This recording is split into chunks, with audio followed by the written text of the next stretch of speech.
Welcome to the AI for You Cafe for live presentations around AI. Today, as you may see, we welcome our speaker, Christian Gamrat from CEA from France. Hi, Christian. Hi. And as always, we are starting slowly, so we give all the participants a chance to join us. Just that you know your right place. The title of today is Neural Network Design and Deployment for Embedded AI. My name is Carmen McWilliams. I'm the moderator and organizer of the AI for You Cafe. I'm the director of the company Grassroots Arts and a partner in the European AI for You project. So please take notice that this session will be recorded, and you will find the link for the recording later on our platform and in the AI for You channels like YouTube or GoToStage.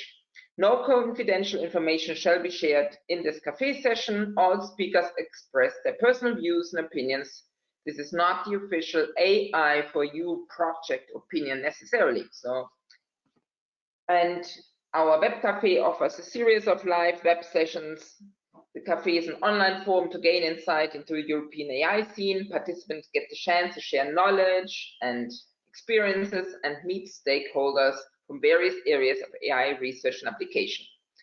So today we're coming directly to Christian because I want to introduce him. Christian is Chief Scientist and CEA Fellow in the field of Advanced Computing Architecture. Graduated from the University of Grenoble and ENSERG in electrical engineering and information processing. He began his career at CEA-Grenoble in 1981 on data processing projects for nuclear physics experiments. He got involved in the study of neural networks in 1987 and led the team of the MIND 1024 neurocomputer project in 1989. He joined Saclay in 1995, where he worked on the development of massively parallel computers for image processing. In 1997, he started an activity on reconfigurable computing and later on initiated a research on novel computing paradigms aimed at nanotechnologies. Christian has coordinated several national and European funded projects and has contributed to more than 60 papers and book chapters. And again, welcome, Christian.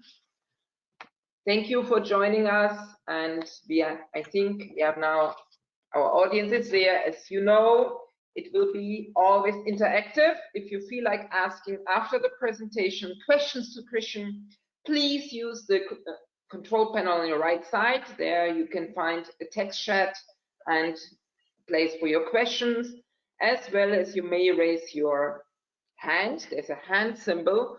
And I see it, and you can afterwards also ask the question directly. But now I want to give the stage to Christian. Hi, Christian. It's now you. You can present your presentation and maybe say first a word to the participants. Okay, thank you very much, Carmen, for the introduction. I hope that everybody can hear me nicely, because we have some problems setting it up, but now I think it's working. Anyway, so as Carmen said, I'm kind of an old fellow since I started my career about 40 years ago in nuclear physics, which is not artificial intelligence, but anyway. I've been dealing with computers and computing for all of my career. And today I'm going to speak about artificial intelligence and specifically embedded artificial intelligence, which is of special interest for our department, for our division, and some of our laboratories. And I'm going to tell you about some tools that we've developed and also some architecture and chips that goes with it. But I'll try to be a bit not very specific or technically specific, because I don't know about the audience, so I don't want to be too technically detailed, and I prefer to focus on the rationale, the objective of our work, and how it helps people design chips for artificial intelligence and what it could be, how could it be used for. So I'll just jump into my presentation. Yeah. I'll try to make it maybe 35 minutes, 40 minutes, and then have questions if people likes it. Okay, let's go to the presentation. Yes. Thank okay, you. so hope that everybody can see. Okay. Thank you. All right? Okay, the neural networks design and deployment. So N2D2 is the name of a tool that we developed at our place. So I'm Christian Gamrat. I'm the old guy. I'm now chief scientist, and I was leading the team for a long time, a few years back. But now the team is made of mostly young fellows that are really into the programming and the modern way of dealing with things, and they actually did the job actually. So I'm really reporting their job in this presentation. So Olivier Bichler is the head of the development of N2D2, together with David Briand, Vincent Laurent, and many others that contributed to this, to those various tools and frameworks. So in the future, if you need specific questions on, you have specific questions on technical details, it's better to go to these people. Okay, let's go. So, oh, sorry, here it is. So the outline of my talk, I will just go back to a brief introduction on artificial intelligence and deep neural networks. Then I'll focus on what we call embedded artificial intelligence and how do we define it in comparison with the general deep neural networks and artificial intelligence. Then I'll focus on the N2D2 platform and what it is, how can it be used. I will also focus on PNEURO and DNEURO, which are two architectures that we developed and that goes hand in hand with the N2D2 platform. And then I'll finish with some new features that we are working today for N2D2 and advanced concepts of the framework, and we'll wrap up. So I think I'll try to be something like 35, 40 minutes. Okay, introduction. The artificial intelligence is used, or you know that it's been booming in 2012 or 2010, where deep neural networks resurfaced the world.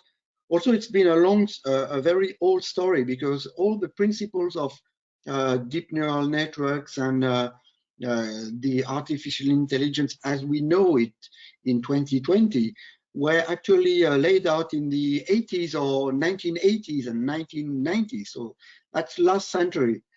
That's a long time. So all the principles of neural networks, backpropagation, deep neural networks were laid out quite a long time ago.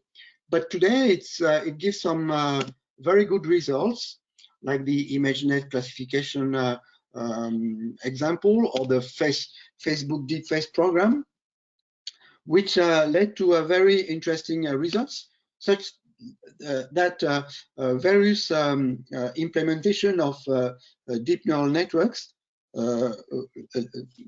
give way to a very good performances. You can see here that the performances of those various networks have been quite impressive, like 99.8% to the handwritten digit recognition task, but also for more complex tasks like IMAGENET, up to more than 80% recognition rate, which is quite good when you compare it to what a human mind can do on the same task. So it's really comparable, and in some places it's even better than what a human can do. So the performances of those things led to various applications, such as pixel image segmentation. Like here, you want to you want to differentiate, for example, the road from the pedestrians and cars and buildings. or you can also use the same deep learning application to recognize cars in the street, like on this little video where you can see that bugs are following the cars, and this is all done by deep neural networks. You can also use it to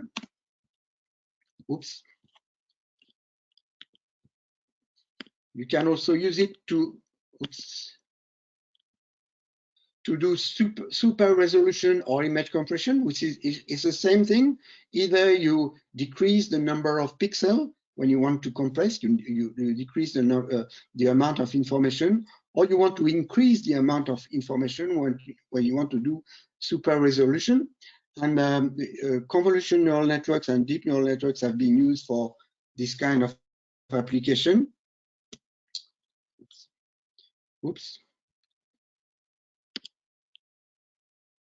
And the score and the results of such deep neural networks has been quite impressive over the year, and the progresses of various types of networks. But at the same time that the performances got better and better with different architecture of networks, the complexity and the amount of computation that needs to be done also increased a lot. And those the radius of the circle gives the amount of computation needed to yield the accuracy that you can see on this axis. So you can see that there's a kind of a relation between the increase in performance that you want, but also the increase of computational power that you need to have this increase in performance. So it means that you need more and more computing power to give those to obtain those performances. And the basic building operation of any neural networks or any deep neural network is the same. It's been the same for the last 40 years, the last 30 years. So it's basically a convolution kernel that you have various coefficients for this kernel. Here it's a 3 by 3 very little kernel, and the idea is that you just slide your kernel over your image, and for each position of the kernel on the input image, input map, you compute an output feature map, and you compute a complete map. And you do that over and over for all the pixels of your input image, and then you obtain a various output feature map. You do that over and over, and then you build a deep neural network. You put several layers. For example, here the input layer, then the convolution one, a layer for pooling, another layer of convolution, another layer of pooling, etc., etc. And the number basically the number of layer qualifies the network as deep. If the number of layer is very, very big, say it's traditional early neural networks are only 3 layers, but now it's very frequent that we have neural networks with more than 10 layers, and they are called deep. You can even have networks with more than 80 layers. So that's the deep qualifies the number of layers that you have on your network. But those networks you can understand easily if you need to do this amount of operation over all the the convolution kernels of all the images, of all the layers. It requires an enormous amount of computation. And that's one of the problems. How do we deal with the amount of computation? Now, just to give you a broad view of all the actors and the people working in this field is very broad. It ranks from academics to industrials, and there's a lot of people doing several things. So going back to the idea of computational power is, of course, the more complex the task you want to solve with the better performance, the more computational power you will need. And the problem is that if you want to embed or to integrate this computational power inside everyday objects, you will get into trouble. Everyday object is something like a smart sensor, for example, that gives sense the world, that sense temperature or position, or a camera or a microphone. Then it will make some info. It will produce some data. Data will go into the internet. Internet will go into some web server, and then some backend processor or backend computer on the cloud or HPC will analyze those data and transform that into information, provide some services, and eventually will go back to the smart sensor to fine-tune the parameters of the smart sensor, and then the smart sensor will, and then there's a loop. The problem in that loop is that the raw data is transformed into information at the cloud level. Why? It's because of the complexity of artificial intelligence algorithm, the complexity of deep neural networks, because it needs a lot of computing power that is found usually on HPC platform in the cloud. So it's not very practical to have this loop going from smart sensors that are maybe on a watch to the internet and to the cloud. We'll need something to abstract the information processing as soon as possible. We'll need to transform data into information as early as possible, and if possible, right into the watch, right into the sensor. The problem is, how can we bring in a HPC computer into a watch? That's the key problem of embedded intelligence or embedded artificial intelligence. How can we fit this computing power into such small object?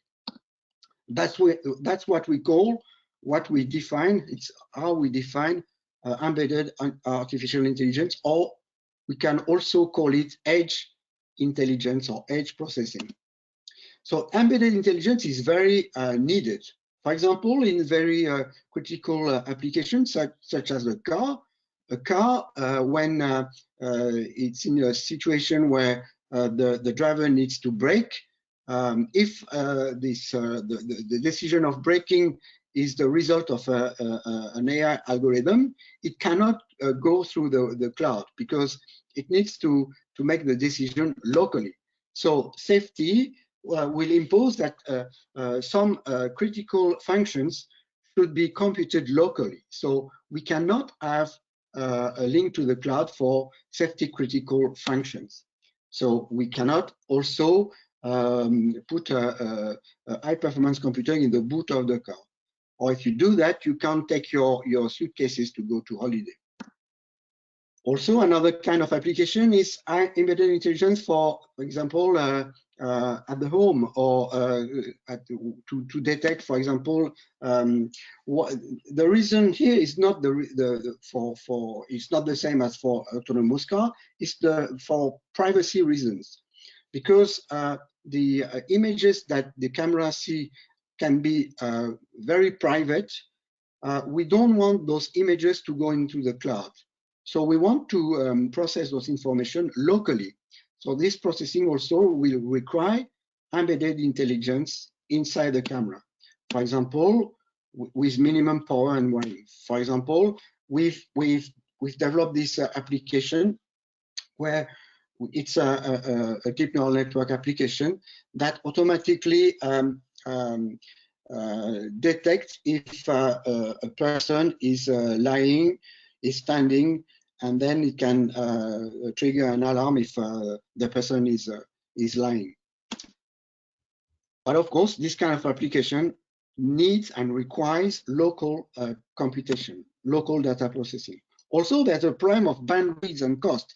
If you have all your processing power in the cloud, you need a lot of bandwidth and network facilities to connect your local processing or your local application to the cloud. And then it's a waste of energy just to send images. So you really need to for those applications to do the processing locally. Last but not least reason is that if you when you use generic processors such as those that are found in HPC or in the cloud or in cloud servers, CPUs or GPUs, they are quite inefficient in terms of picojoule or energy unit per flop per basic operation. See, a GPU is a bit more energy efficient than a CPU, but both are less efficient than a fixed function or a custom design function. So there's also a requirement to design specific chips for specific needs to gain a better energy per operation ratio. So that led us to study various design frameworks of deep neural network that exist in the world, and you know almost all of them. When you want to design some kind of deep neural network or intelligence artificial application, you maybe you use TensorFlow or PyTorch or Torch or Caffe or Theano or Keras or scikit-learn, name it, there's a lot of them. And then you will try and play and start playing with your application and see what you can do with those deep learning framework. That's very, very useful because it allows you to play and test with your ideas of applications. But once you're happy with that, and that you say, okay, I'm happy with that, and I want to design a specific chip for my product based on based on what I've experimented with those frameworks, then you're a bit you have a problem, because those tools also, they are very useful for exploring and playing with artificial intelligence. They are not very adapted to design a specific chip. That's where came N2D2, and that's where N2D2 lies in between the deep neural network, the general deep neural network that I just described, and the idea of building specific chips for embedded application.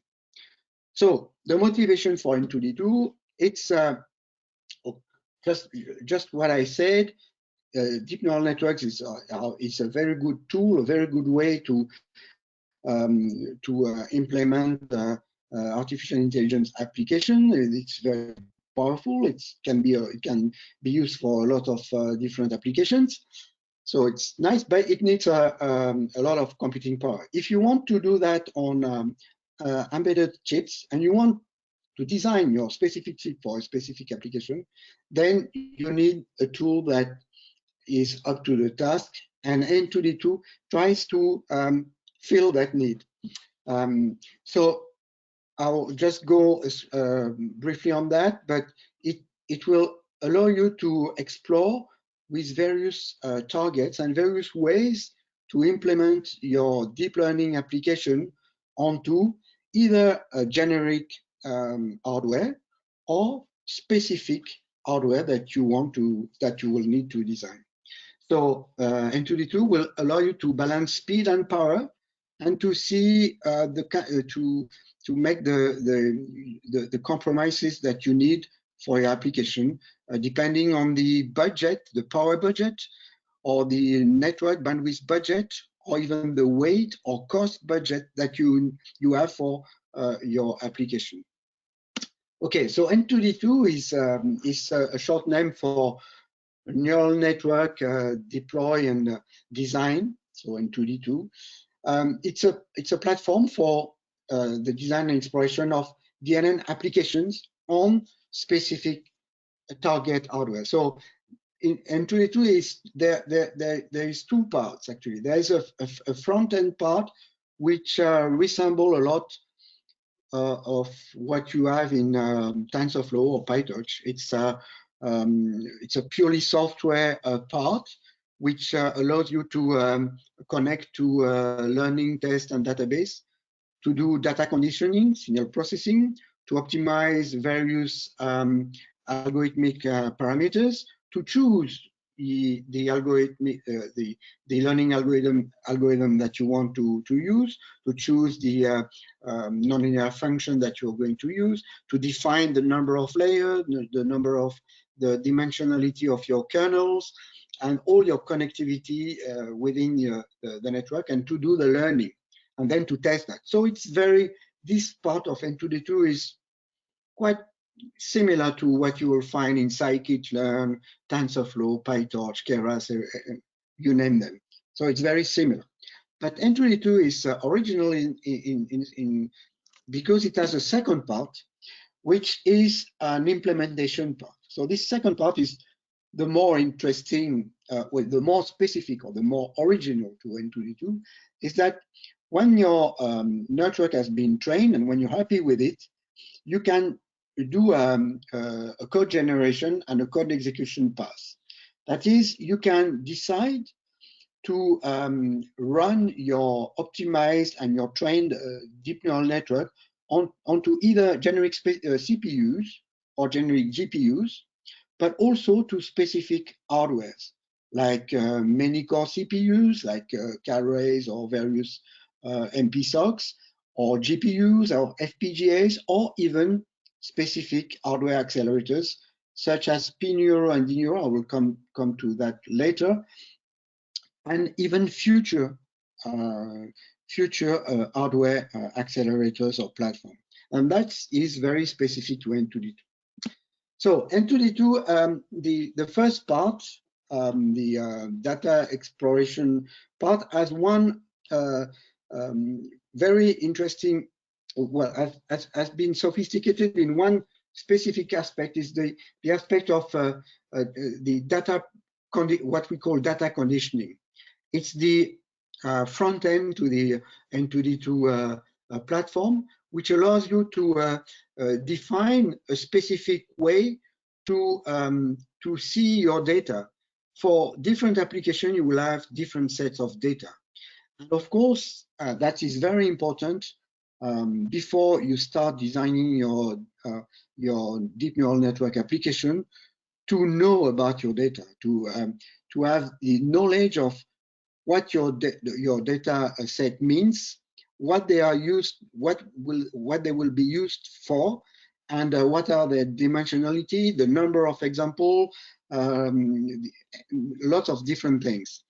N2D2 will allow you to adapt the front end of the tool to various types, various geometries, various topologies of data, whether it be images, so it's 2D images, 2D two-dimensional data, or signals, which are time-based, event-based data, or even n-dimensional types of data. So N2D2 has several tools, several APIs to help you extract the data from your various data sets, and also to partition your original data set into learning set, test set, and various batches. So the N2D2 typical output, N2D2 is, I would say, is not user friendly at the network description file. Like any other platform, it starts with a network description file, just like TensorFlow or PyTorch. They have all their own way of defining the networks, either through programmatically through a Python or Lua script. Here in N2D2, we use a simple INI file, description file, where we define the various, the database, the input database, and also the geometry and the topology of the network, the number of layers, the dimension of layers, where the layers, how the layers are connected, between how the connection is made between layers. Is it fully connected or not fully? Also the activation functions of each layer, etc., etc. So all this is done through an INI file, which is kind of old-fashioned way of describing things, but well, it's kind of very machine-friendly actually.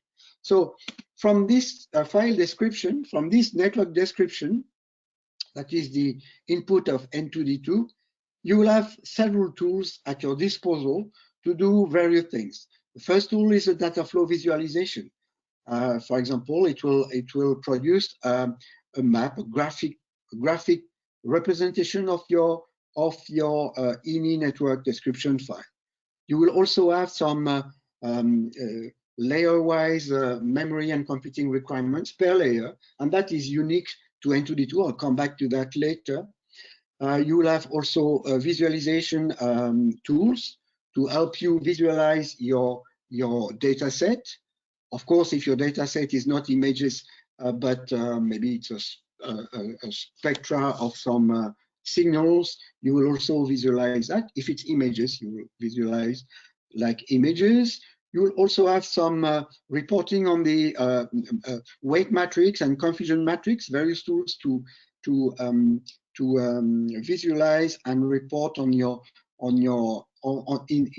inner weight matrices and confusion matrices, all kind of intermediate results that you have into your networks.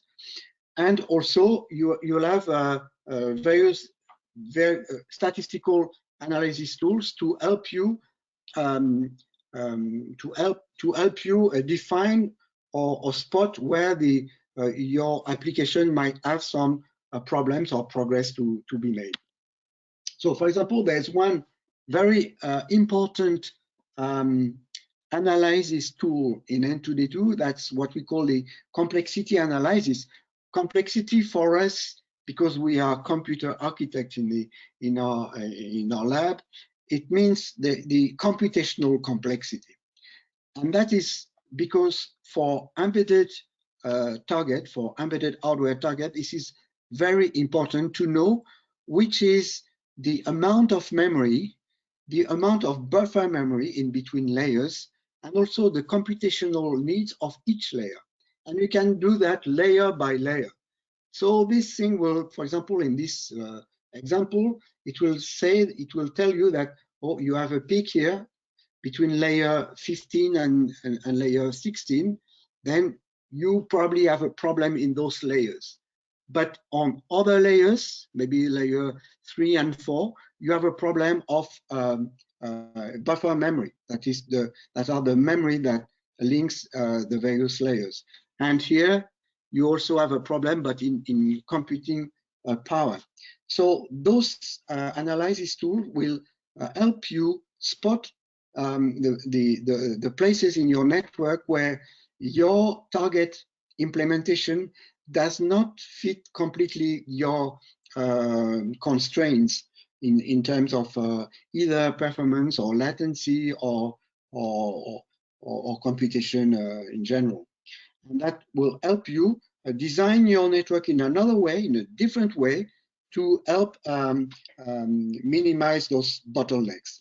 That's very important to be able to do that if you want to have the best possible embedded implementation of your network.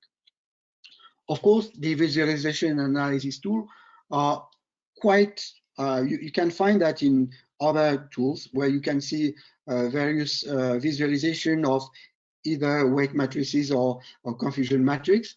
You can also have visualize the images with the bounding boxes, the region of interest of the features that you want to classify. But that is it's also available in N2D2, but not original to N2D2. You also find that in other tools. So N2D2, in short, and that's very important, it will allow you to do what we call DNN exploration. DNN exploration is the step you need to make in order to have the best possible implementation of your network.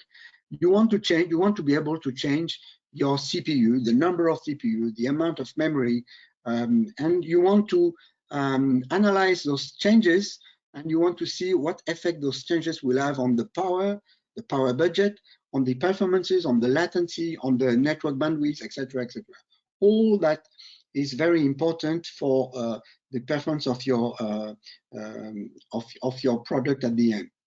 And that is what N2D2 is. So you first build your network using it, then you learn a database, you analyze your network performance, and then you do the implementation. And then at this type, once you have this implementation of your network, you can target various hardware, for example, parallel CPUs, core standard x86 processor, or ARM processors, or standard GPUs, or FPGAs, or even specific hardware. And then you can compare and make your decision. And you can do that quite quickly and decide in a relatively low amount of time. When I say relatively low amount of time, it means a few weeks, I mean.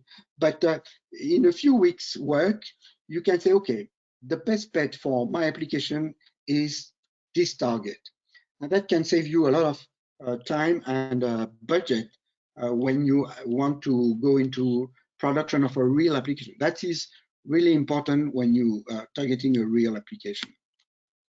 For example, an industrial use case of N2D2 has been used in a rolling mill to detect a defect on its rolling steel, and we have cameras, very high speed, so of course it's very high temperature, and we want to identify defects on the steel, the pieces of steel at in real time, and it's going at a very high speed, 20 meters per second. It's also high temperature, so you can't really stop the factory. So you have to do that very quickly to detect the defect. And here, for example, you have different defects in green, blue, red. That some defects will be really harmless for the steel, but some other defects might need to stop the rolling mill or something like that. And that has been done, all this application been done with ArcelorMittal, and is actually been done with N2D2, the analysis and the implementation. So in short, N2D2 has the ability to target several GPUs, CPUs, FPGAs, specific ASICs, and also, I will come back to that later, specific and more advanced users like spike computing. So we have developed and we are working a lot with various partners. Of course, we have basic partners that actually like global sensing, ArcelorMittal, Valeo, Reflex, and also FT, microelectronics, with which we have developed most of the basics of the implementation and the analysis part of N2D2 on their application and with their own targets. For example, global sensing is developing its own hardware accelerators, and we have developed a specific module to target their accelerators. Other partners are more in the academic world. We'll use them as a research tool, and some others are also looking at N2D2. We'll come back to that later. So just a very sneak peek at our homemade hardware accelerators. PNEURO is a neural DSP processor that we've designed, and we've designed both PNEURO and DNEURO. We'll see the difference as part of the N2D2 framework. You don't see N2D2 as a software, and then there's the hardware besides, but it's all of the software and the design software and the hardware accelerator they're all been designed and developed all together. You know, we've developed the hardware accelerator with the design tool in mind and vice versa. So PNEURO is a fully programmable hardware accelerator. So it's a fixed hardware accelerator. So it's designed to be clustered as a SEMD architecture. So you have several neural processing elements with a system bus, and all this is targeted to be implemented in a specific custom chip. So it's able to do a very low energy processing computing power. So, for example, if you compare PNEURO integrated into an ASIC using FDSOI technology from ST, it's capable of dealing with 25,000 images a second with quite so it's quite a high throughput.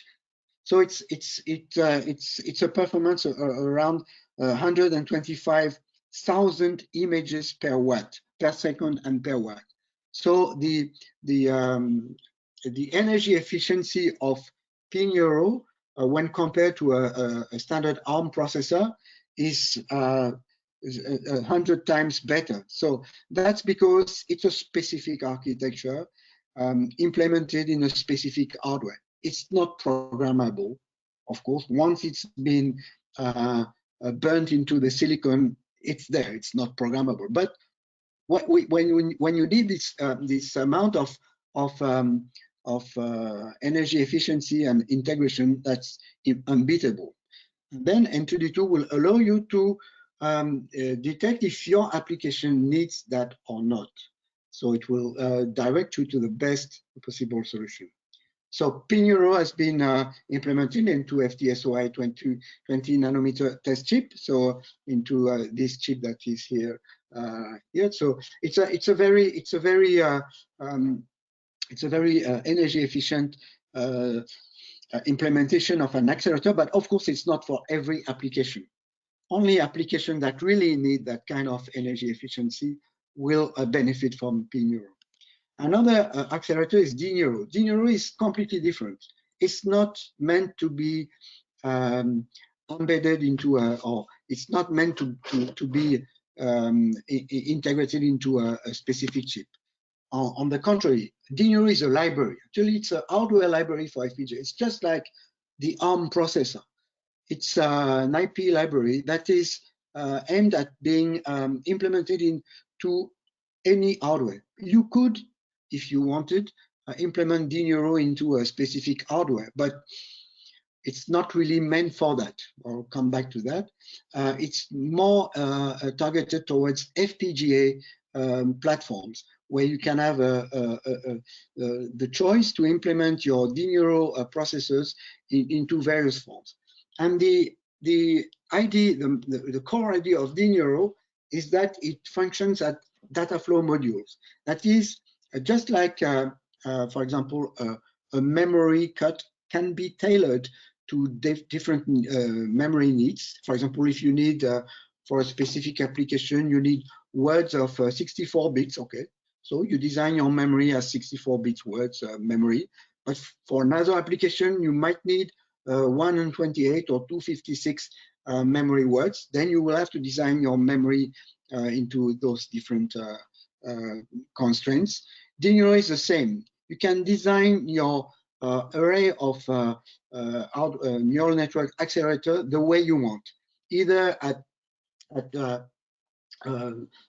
you can parallelize the computation any way you want, depending on the type of data you want to process. And that is the real strength of DNEURO, is that depending on the processing you are going to do, then you will have the possibility to tailor the DNEURO library or the DNEURO processor, the DNEURO accelerator, to whatever topology is needed for your application. And that is where the couple of DNEURO and N2D2 comes really shines, actually. N2D2 really shines when you have such a very flexible hardware target, because then you can change a lot of things. For example, you can, if your your constraint for application might be the latency. Say my real constraint is the latency of my application. Then you can make several choices. Say, okay, I want to have more processor. Then I know that will have a lower latency, but then it will cost me more.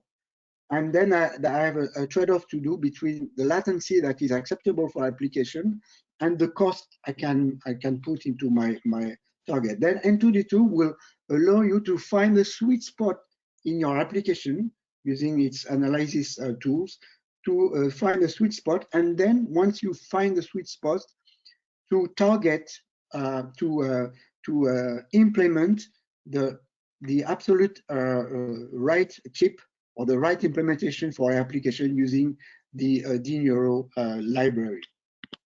So the DNEURO library has been demonstrated, for example, with several FPGA platforms.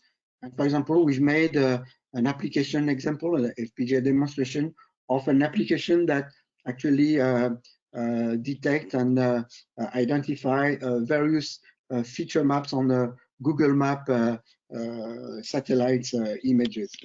So N2D2 plus DNEURO is really something made together. N2D2 and N2D2 and DNEURO, they really go very well together. Also, because of the fact that N2D2 is also compatible with other frameworks, I'll come to that just after that. It also allows to have a more complex and more complete design flow for the deep neural networks applications. So I'll first come to that with next and advanced features. So one of the next feature that is being implemented in N2D2 is the ONNX model import. So ONNX is a Open Neural Network Exchange. It's an open standard for machine learning, and it's an open standard to define neural networks machines or neural networks. So ONNX is compatible with most of the frameworks like TensorFlow, scikit-learn, PyTorch, etc. And N2D2 will be very soon compatible with ONNX. That will give people the opportunity to start a design when they are not sure what they are doing. Maybe they will start with PyTorch or with Keras or with scikit-learn. And then once they are confident enough with their design, they'll say, oh, now my design is good enough. I would like to make a chip. Then it will be time to switch from TensorFlow or PyTorch to N2D2 to target a specific chip. And then it will be possible to do that through ONNX, to export an ONNX model from PyTorch, for example, and import it into N2D2 for further processing. For example, there's a lot of ONNX model available freely in the on the internet. All the the SqueezeNet, the AlexNet, GoogleNet, Caffe, Inceptions, etc. All the traditional and well-known neural networks models are available as ONNX models. So ONNX model, that's a basic the basic feature. You also have free available visualizer for an ONNX model. So that is so that's a feature, and this is the implementation file of N2D2. So that will expose some ONNX. That's a feature that is being introduced and pushed to the next release of N2D2 that will be available soon. Another use of N2D2 is also as a research tool for advanced network model like spike coding. For example, we like spike coding because spike coding has the possibility to be very energy efficient, even more energy efficient than standard CNN. So it's really very it's a very good candidate for very low energy neural network processing, spike coding. So spike coding, we've developed the idea that any standard neural networks model can be transformed into its spiking or rate-based equivalent. So there's a one-to-one a one-to-one correspondence between the two. And then spike coding results have shown some very efficient, very impressive results. That's some results that we have obtained a few times ago in the lab. And also what is very important with spike coding is once the network has learned, the activity within the network is very low when compared to a standard neural networks. And that's where comes the very energy efficient performance of spike coding. So spike coding can be used and can be into N2D2. N2D2 has a module for spike coding. It's really a research tool. It's used by academics to, and it's also possible to develop specific models, specific synaptic models, for example, into N2D2. So I'll just wrap up because I think I've been very talkative as usual.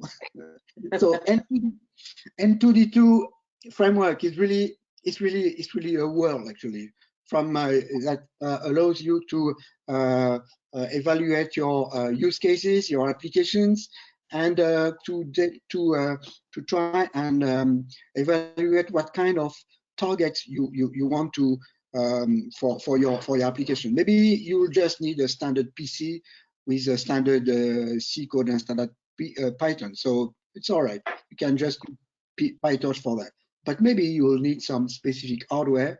Maybe you have some very specific power constraints, etc.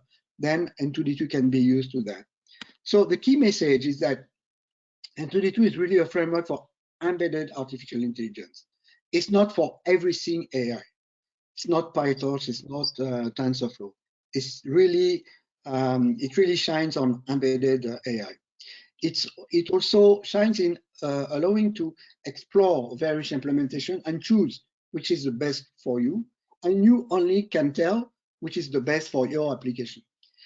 So also N2D2 targets several hardware, FPGAs.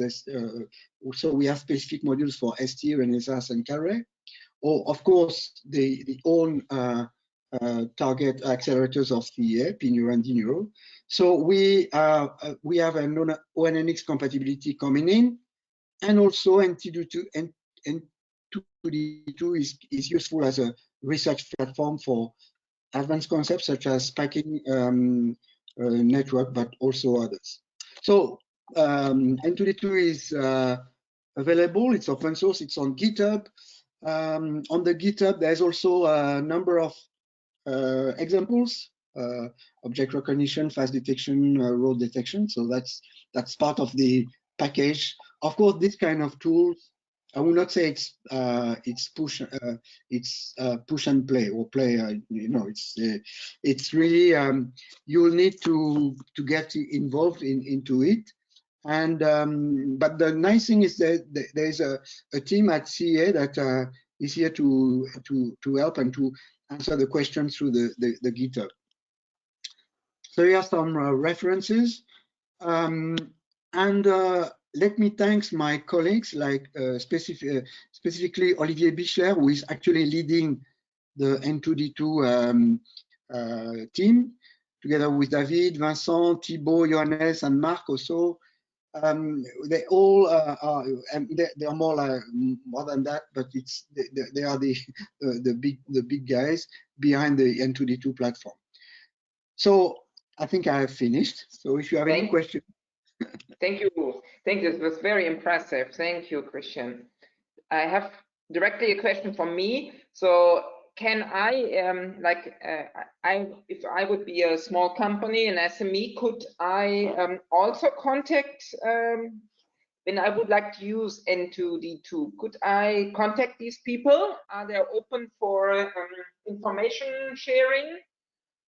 Yes, of course. I mean, the best way to get into N2D2 is just like any open source thing, is to try by yourself and see. And then obviously you'll find some rough edges. That's normal. And then depending on whether you really want to design a specific application for the embedded world, for example, then you'll probably want to go further on. And then, of course, through the GitHub or directly through our emails, you can contact us. And we'll be, we are collaborating in various ways. We are collaborating with through direct collaborations with SMEs or even big companies, or we also collaborate through European or national projects, or any kind of, well, we're open to any kind of collaboration, really. Great, that was, now I let the audience talk. Because thank you, Christian. That's from Peter van der Linden. Thank you, Christian, for this presentation of an impressive tool. Your partner slide mentions the DGA. Would you have some communicable details about their plans with respect to your system? I mean, can you share some information? Some information on DGA? Yes, what they would do, basically, what they do with your system, for example. Is that shareable or is it confidential? If it's the DGA that I think it is, Direction Générale de l'Armement, I think it's highly confidential. Okay, let's leave it. Next question. Is there already a developer community going beyond CEA? Yes. Sorry? Yes. We go to the next question. Is there already a developer community going beyond CEA? Is there already a community of developers? Well, yes, it's well, let's be honest. There is a community of developers, but in the realm of neural networks and deep neural networks frameworks, it's kind of difficult when you are sitting besides giants like Google and Microsoft and the others. It's really tough because, of course, the people, they go to they go to the community that's the biggest, and then of course it leaves the other ones, even if they are valuable, difficult to get. Also, the goals, the overarching goals of N2D2 are really different from that of generic platforms. It's really focused on people that actually they have an idea of building a specific chip or specific system, which will mix software and hardware. If there's no hardware involved or no specific hardware involved, I think N2D2 is not better than any other frameworks. It really shines when you are targeting specific hardware. Okay, thank you. Yeah, the community is growing, but the community in hardware is much smaller than the communities on GitHub on software. It's different. It's not reactive. Also, the time frames are different. Building a chip, it's a matter of months. FPGAs can be a few weeks, but if you're really going for a chip, it's a matter of a few months. So it's not like compiling some lines of codes and testing and recompiling. It's different. The different community. Yes, at the time now ran us out of our fingers. It's the German saying. The time slipped through our fingers. It's already 4 o'clock, so I know we have to today going to an end.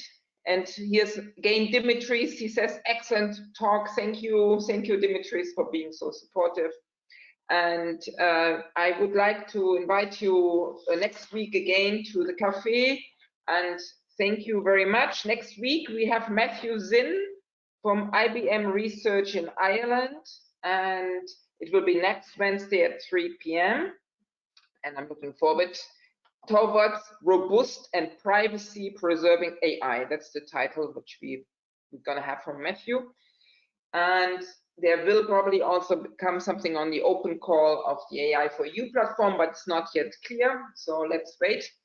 And you will receive, as always, invitations. If you don't want to have an invitation anymore, just drop an email to me. And I'm looking forward to welcome you all again. Thank you, Christian. Thank you again. No? And beside all the technical problems, thank you. Yeah, it's all right. Yes. And stay healthy, no? Yeah, take care. Everybody take care. Bye-bye. Okay, bye-bye.